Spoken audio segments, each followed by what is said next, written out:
finally admitted for the first time in my life that the alcohol, it's not merely a problem and sometimes I drink too much, it's the number one problem in my life and I need help. And as soon as I admitted that, it was like a weight was lifted off my shoulders. I mean, how simple.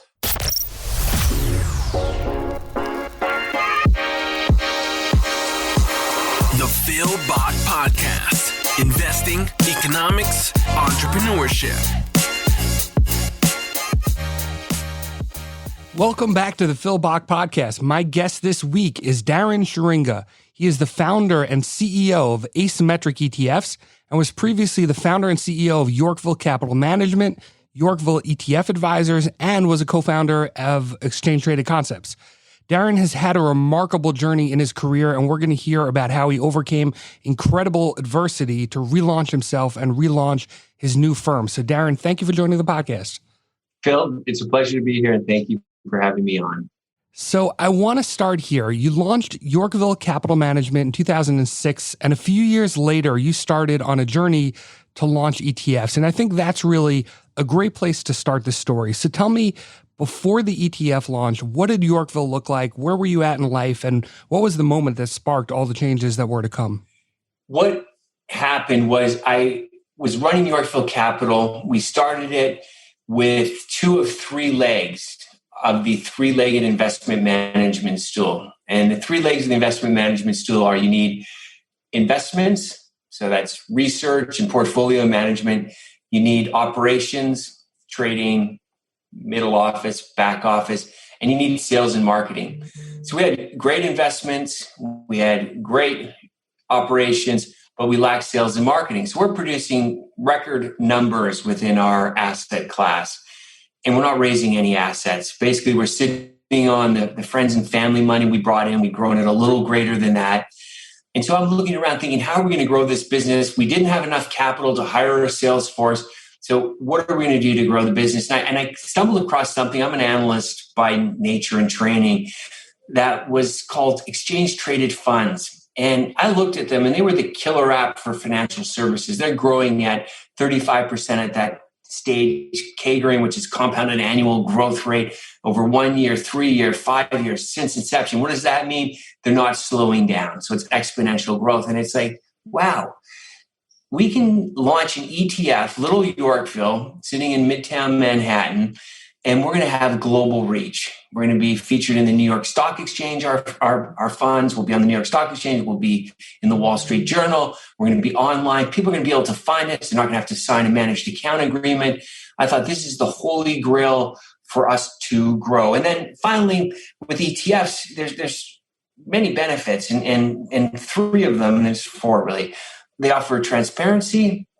They offer liquidity, they have lower fees, and in addition, they're tax efficient. So all of those things investors historically would have paid a premium for, but in ETFs, they got them at a discount. So it's like, we're going to get into the ETF business because we need to grow and get ourselves out of where we are right now, which was stagnant. So you decided to launch an ETF. At the time, it was very different than it is now. There's been something called the ETF rule, which really streamlines the approval process. Prior to that, you needed something called exemptive relief. And even, in time, the exemptive relief process became a lot more efficient. But back then, it was a very lengthy, very expensive process to get this exemptive relief, which is permission to launch ETFs. So launching the ETF it was a more expensive proposition than it is today. Was it difficult to raise capital? How did you go from managing a few MLPs to having the capital to launch an ETF company? So I raised money, and so went out to raise private equity money. I wrote up a business plan. Again, I approached a couple of friends, which is the way you generally start with private equity, people who know you, get some seed capital together. And I'm actually out in the Hamptons climbing at a friend's house on his wall. He was a fellow father where my daughters went to school.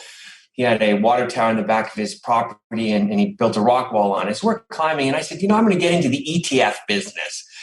And he's just listening. He's not saying much. And I talked for most of the afternoon about my new venture. And so finally he says, send me your business plan. I'd be interested. In the end, he ends up financing 100% of the capital I'm looking to raise. And it turns out that this person was involved with ETFs since the inception. He was actually on the market making side of the business, which is something strange about ETFs. I won't go into it. But he had capital and wanted to get back into the business. And again, that's an important part, Phil. Life lesson, you need faith, right? There's a lot of people who work hard and are a lot smarter than I am, but you need fate to break in life. And this was just a fateful experience. And so this person ended up giving me all the capital we're looking for and has a ton of experience in ETFs, which I lack. So that was a fateful moment, and that gave us the capital we needed to move back into the ETF business as an ETF sponsor. From the moment that you had the idea that you would launch the ETF, I know there was work and it was a long time past, but it was fairly easy for you to raise capital, like you said, by fate. And then both of the initial ventures were big hits. So you start off on this boom. You start off on this, right away, everything is going great. How did that change your life? How did that change your attitude? How did that change your outlook to life? How did it change my outlook in life? That is a good question.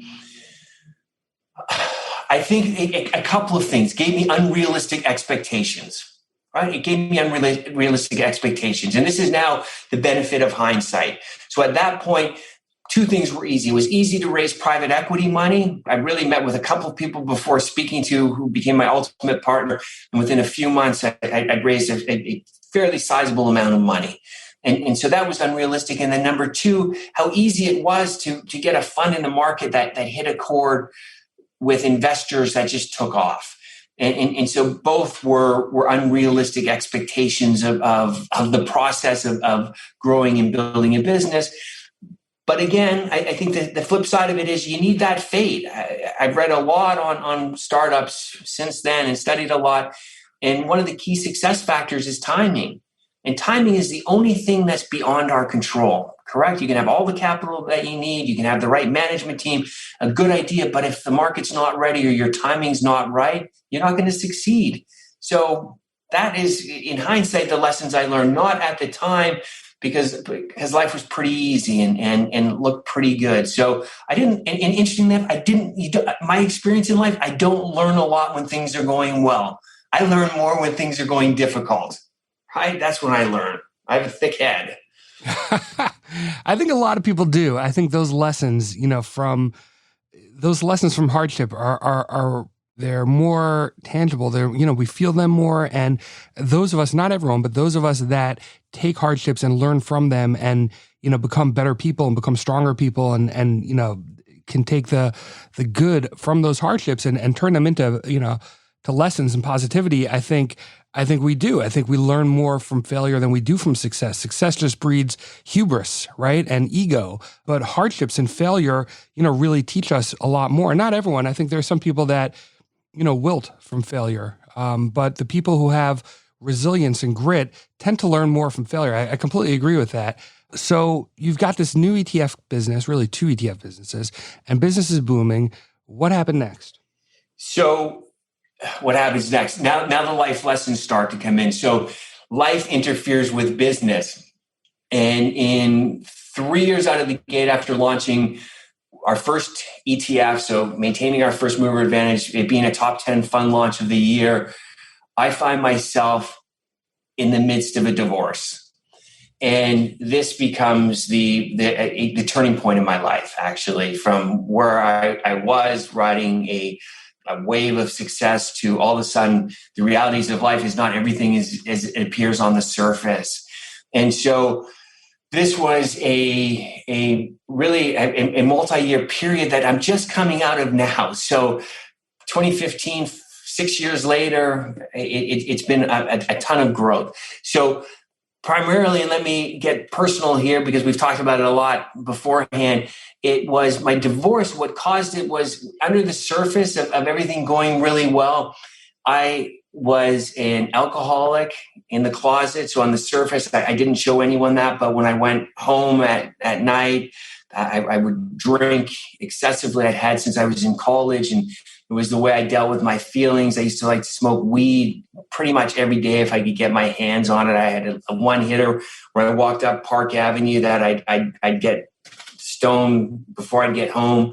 And living with someone who's sick and has a disease of alcoholism and addiction, it's a rough life to live. And so in hindsight, I from my ex-wife's perspective, I get it. You just become worn down, and it becomes a really tough journey. So 2015, alcohol brings my marriage to an end. And I had two really great fears. And if you've ever met any addicts, you know that they are driven by fear internally and self-centered fears, right? A million different forms of them. And one of them was losing my family. And now I'm in the midst of this. And I tried to reconcile for the first year because I had two kids. I still have two kids. I loved them. I loved being a dad. I loved being involved in their lives. I wanted to have kids, and I was a good dad. But anyway, this wasn't meant to be. And so I'm losing my family. I'm witnessing, and the second fear was losing my business. And that didn't look like that was an issue at this point in time. So, and actually, thankfully, because as I'm now faced with this reality of life, is what am I going to do? For the first time in my life, and if you've ever been around, again, alcoholics or addicts in family or friends, you know long before you admit it. And it's called the gift of desperation. I finally got the gift of desperation, which I didn't know at that time. But what that is that's just awareness. I finally admitted for the first time in my life that alcohol, it's not merely a problem, and sometimes I drink too much. It's the number one problem in my life, and I need help. And as soon as I admitted that, it was like a weight was lifted off my shoulders. I mean, how simple, right? Just by admitting it, I was relieved of this deep, dark secret. And I've since learned another expression. I was actually talking to a friend about it this morning, that we're only as sick as our darkest secrets. Once we expose something to the light of day or to the light of God, it loses its control over us. And that was the same thing, my experience with alcoholism. When I finally admitted it as being my number one problem, and number two, I needed help. I never needed help from anyone in my life before, because I was going to take care of myself. I was going to do it on my own. And now it's like, I need help. So thank God I knew friends who were sober, because they tried to get me into the program beforehand. Again, you never hide it from anyone. You think you're hiding it, but people know. And so I called them up and I just said, I don't want to hide anymore. I need help. And that got me into Alcoholics Anonymous and programs. And actually that was a turning point in my life. So let me take a break there and put it back to you, and you take the conversation where you want it to go from here. Well, you talk about how fear kind of manifests itself for addicts, that a lot of our worst behaviors and our worst fears manifest themselves, and fear is kind of the root cause. I say the flip side of that is courage. And the road to recovery requires courage, because it requires courage of, accepting and admitting the problem that you had, and to be able to, speak about it openly and honestly. You're speaking about it here now on a podcast. To be able to acknowledge it and speak about it takes courage. And, it's something I really admire. There are very likely somebody who's listening has a problem that they don't have the courage to admit.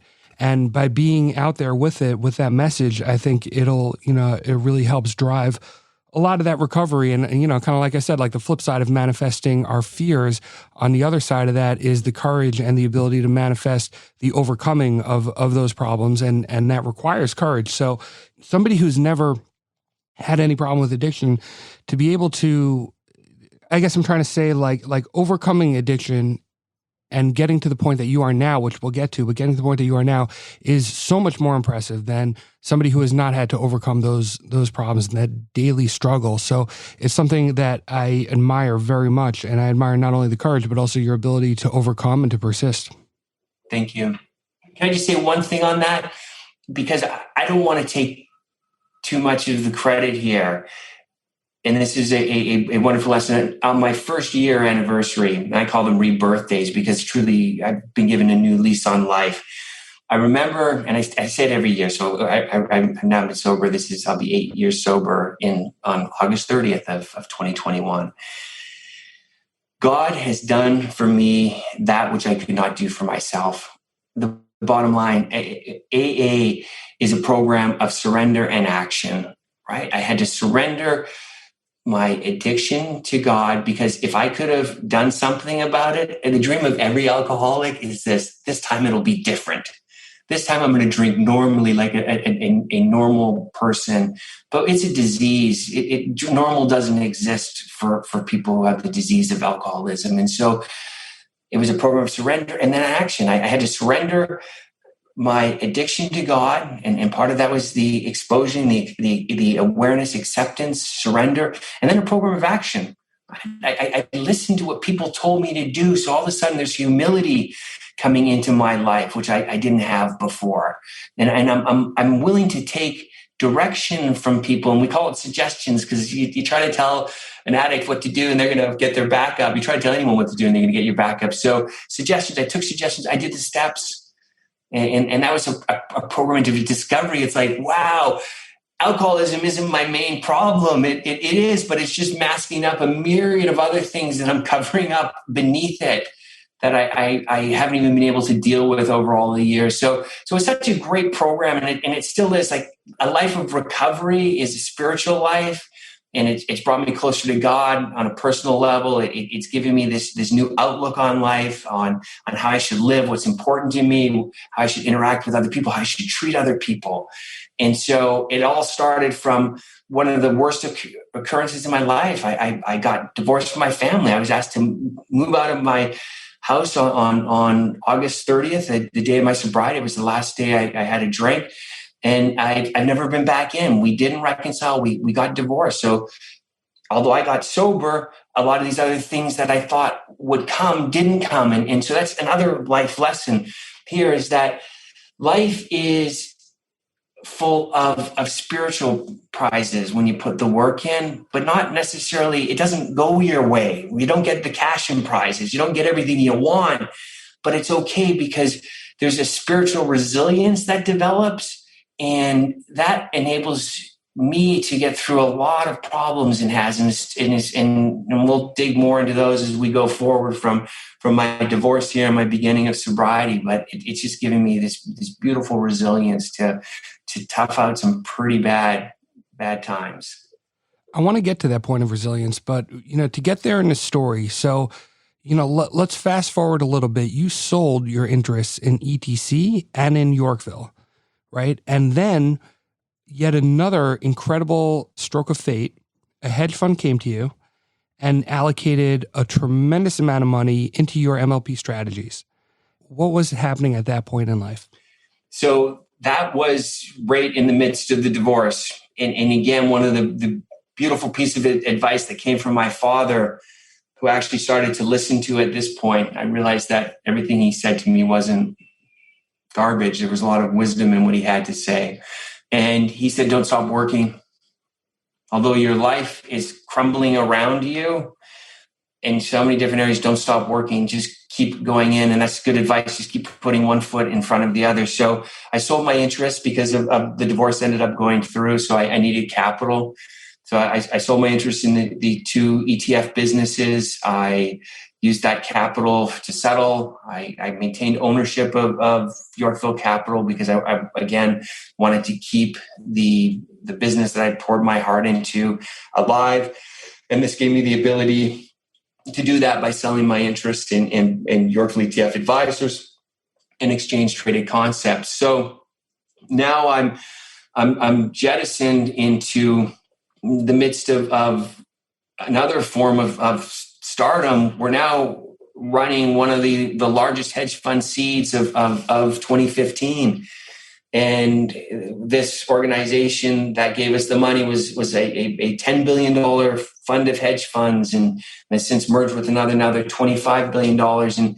And so we have JP Morgan, which is one of the world's largest banks and one of the world's largest prime brokers. And then we have, again, UBS is another prime broker.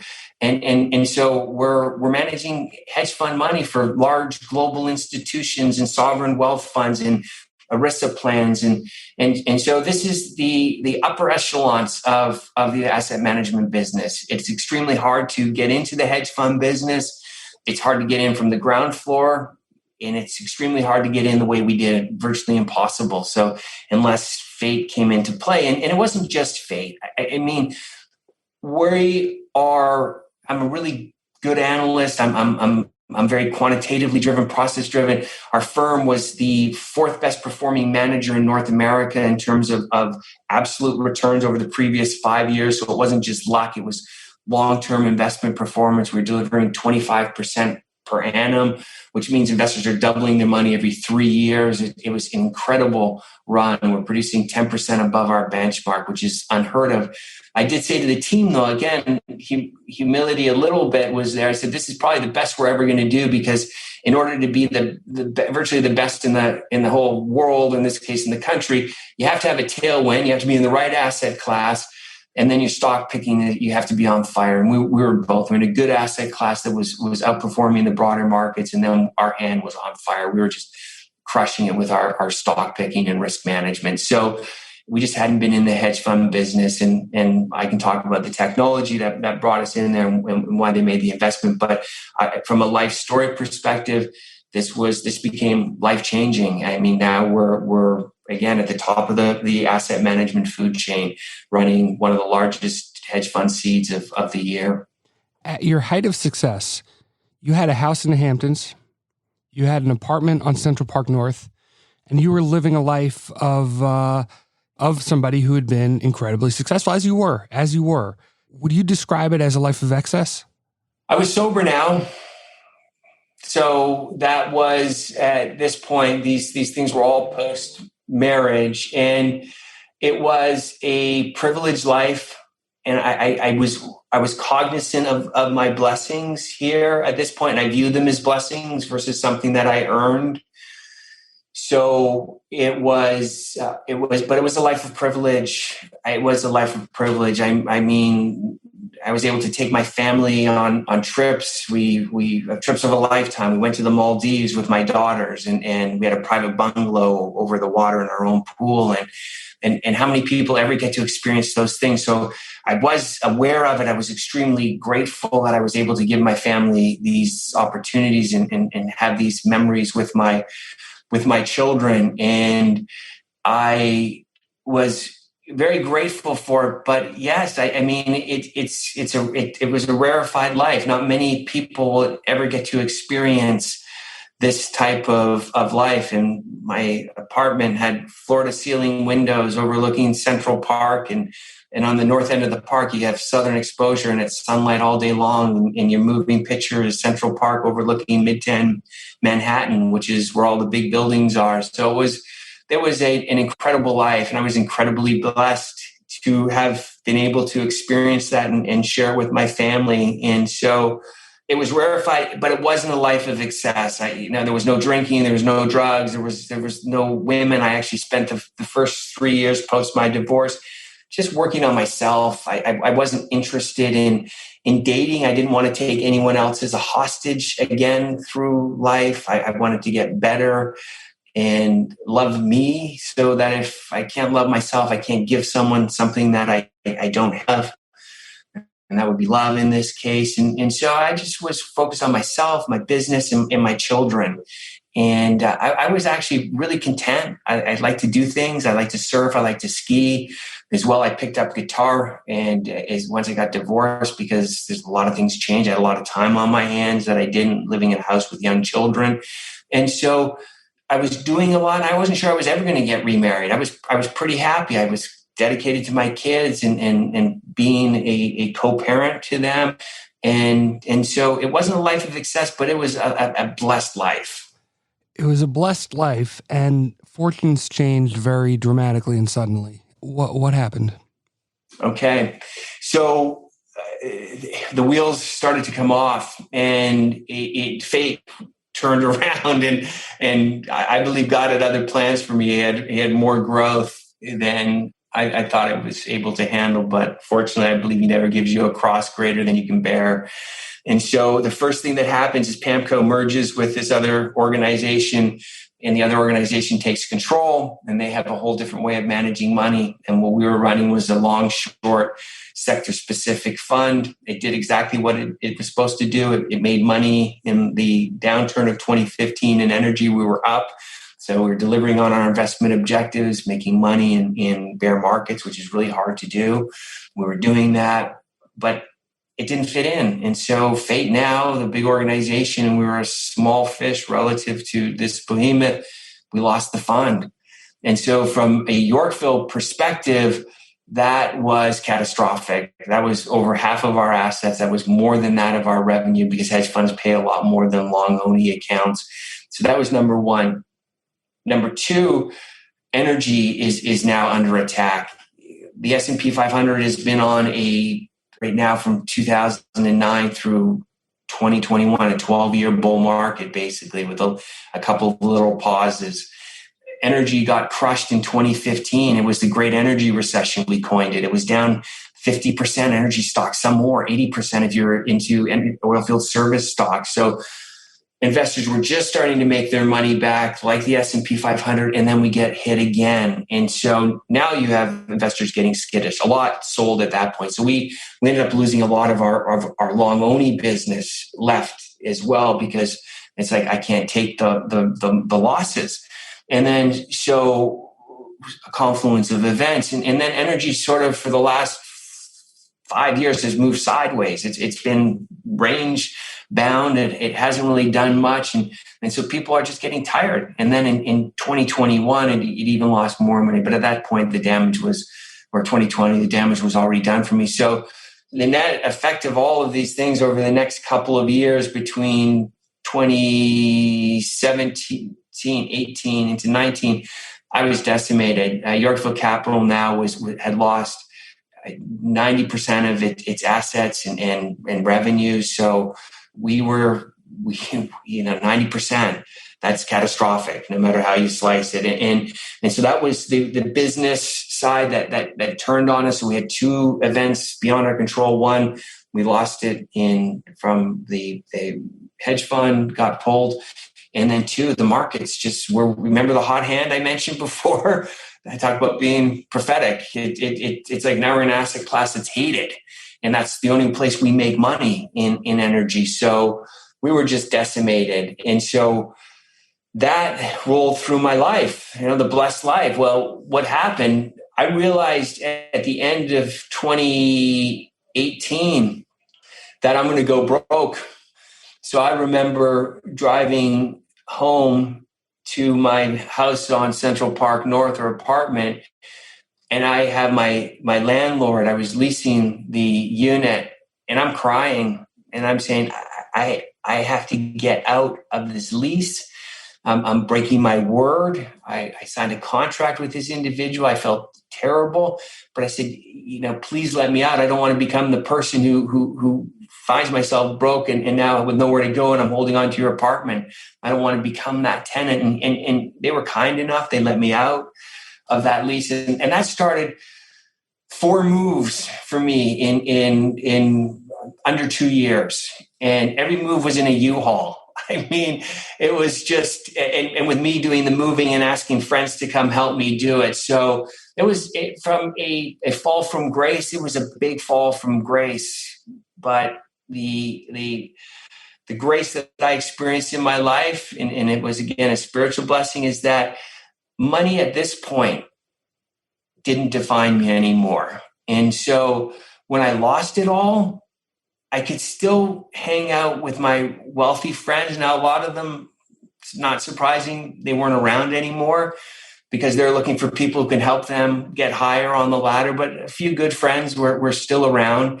And I could still go with my wealthy friends. I could still show up at my daughter's schools because it's, again, our self-worth is not determined. My self-worth is not determined by my net worth. And I realized that at that point. And as a Christian, I have a view where my worth comes from God. So I was very stable and it didn't affect me, but my life in the transition and the turmoil, it was incredible, the amount of downsizing to get my spending in line with my earnings, which were down 90%. So it was crazy. You'd been up, you'd been down. You had this, incredible life. You had a huge hedge fund. You had a house in the Hamptons, an apartment on Central Park North. You move in by U-Haul to a 600 square foot apartment in Harlem. But through it all, you still had self-determination. and you still hung on to this idea of this asymmetric fund and this technology that you developed, which would, eventually develop into your latest ETF venture. And, you talked about how easy it was the first time when you were raising capital and you just happened upon, this other funder of the company almost immediately. And it was all, from day one, it was all up, but it wasn't so the second time around. But you maintained that self-determination. What was that period like? How hard was it to raise capital, and how did you keep faith in yourself and what you're meant to do? It was extremely difficult to raise capital the second time around. And there were a lot of lessons. And so the first time it was easy and there was a lot of faith. The second time was hard and there was a lot of lessons. And with the lessons come a lot of, hopefully, as you said, humility and learning. You can leverage lessons and learn from them and grow. We made mistakes. So now this guy who was riding high and figured coming back in, having successfully grown 2 ETF businesses from startups to sizable businesses and exiting them successfully, it should be easy to find new equity investors behind, again, someone who's a proven performer. And then leveraging that with my hedge fund background and bringing the two together to offer something to retail investors and their advisors that they've never had access to prior to what Asymmetric was going to do. And the potential was to really, in my heart, to help millions of people achieve their financial goals. And that was a big part of what kept me going. Phil, I knew that retail investors needed what we had. And so I am getting to the end of 2019, and I'm saying to a friend of mine who's been with me along this whole journey, I said, Scott, we gotta pack it in. There was always reason to pursue this goal, and up to this point, but we've run out of people to talk to, and we're not there. We've raised some capital, we have commitments for it, but we don't have enough. So we're going to have to move on. And what happened is the final investors that came in were miles above any of our other investors. We had senior people who had grown ETF businesses, which gave me such a vote of confidence. It's like they've been in the business, they understand the difficulties, they're investing in asymmetric ETFs. We had the former chairman of JP Morgan's private bank, headed their private bank. We had a former private placement person from Merrill Lynch for 25 years who went on to 2 large private equity firms. And these are the caliber of investors we're bringing in at the end. So all of a sudden, from a week before, and that was in October, November, we closed mid-November. I didn't know where $600 was coming from to pay my now wife's mother for December's rent. I was going to have to ask her if she could just let it float for a month until the new quarter. And we did our billing at Yorkville. So it was just as tight as it could have been. And even at that point, I was living on, for all expenses, $1,000 a month was my whole budget for healthcare, food. There was no travel, there was no outing. But the point is, I got to this bottom, and then, it's like, no, Asymmetric has a point. And so one final point, I know I'm saying a lot, but I do want to say this. I heard a definition, and it really applies to our story of what does it take to be successful. And you've mentioned already grit. Right? And grit is perseverance and passion. And we had a passion. I had a passion for Asymmetric and the ability to help and the vision of helping millions of people achieve their financial goals and give them a tool that only institutional investors and extremely high net worth investors had access to, but Main Street investors needed it just as much as the wealthy. In fact, probably more. And that kept me going, that passion. And there was always hope. There's always enough reason. There was always people to talk to until we got right to the very end when I couldn't find money for rent and we were out of investors. And then all these investors came in at the end. So there was still, fate had a part to play even in this most recent venture. The ETF launched in March 2021. An incredible accomplishment considering everything you went through. And I want to wish you congratulations. And I want to wish you success in the fund. and in life and with everything else, I always close with this question. It might be redundant given the conversation, but my closing question is, tell me an obstacle that you've had either in your life or your career that you've either found a way to work around or just persisted through. Clearly, the biggest obstacle in my life and the biggest stumbling block in my life was my addiction. Correct. I mean, that was a defining point for before and after. That was my rebirth day, and without that, I would not be the person I am today. I would not be the man who is running this business with a completely different motivation and passion and compassion, all of the above for people. I realize I realize it now from life experience. Money does not bring happiness. And I'm old enough now and I've had enough of it. I'm not chasing money. That's not the goal. The goal is to help people in what we're doing. And that's what ignites me and gets me up in the morning every day. And so that is what's changed in me. So many lessons through the AA and through church that I apply to business now. And one of the simple ones that I was shocking to a person who's always lying about, have you been drinking? Are you high? No. Do you have any weed? No. You're right. So all of these things that if you're not honest with people, you don't have a relationship. How simple. Business is just a relationship that you have with people. Be honest. Right. So you can have a relationship. We now at ASYMmetric, we use the word family because family implies a lot of things. One is openness. You can be yourself in a family. Support. Families don't run out on people. You still need to produce, but in a compassionate way. We will work with people who don't and help them find other areas in businesses where they do produce so they can feel good about themselves and be better husbands, partners, friends, all of the above, children. And so it's just changed so much of my view on life and running a business. And if you look at it, one of the things that is a mantra of mine, judge me not by what I say, but by what I do, because that's generally what we judge people by anyway. We can't hear you because your actions speak too loud. So for our new fund, look at the results it produces. Does it do what it says? Does it make money in bear markets and capture the majority of the upside? A lot of funds say a lot of things and they don't deliver. They're great marketing products. They're not really good investment products. Ours is a great investment product, number one. Number two, judge us by how we live our lives and what we do in business. And most recently, I was struck by the need, and I see so much injustice in life. And so if someone doesn't step up and start doing something, then it's just a lot of lip service. And so I was in a position when we formed our board to break glass ceilings, to build a diverse board of people. And I remember saying to the board members, I'm doing this for two reasons. One, because it's the right thing to do morally. Someone needs to step up and take action. But I said, two, it's the right thing for the business.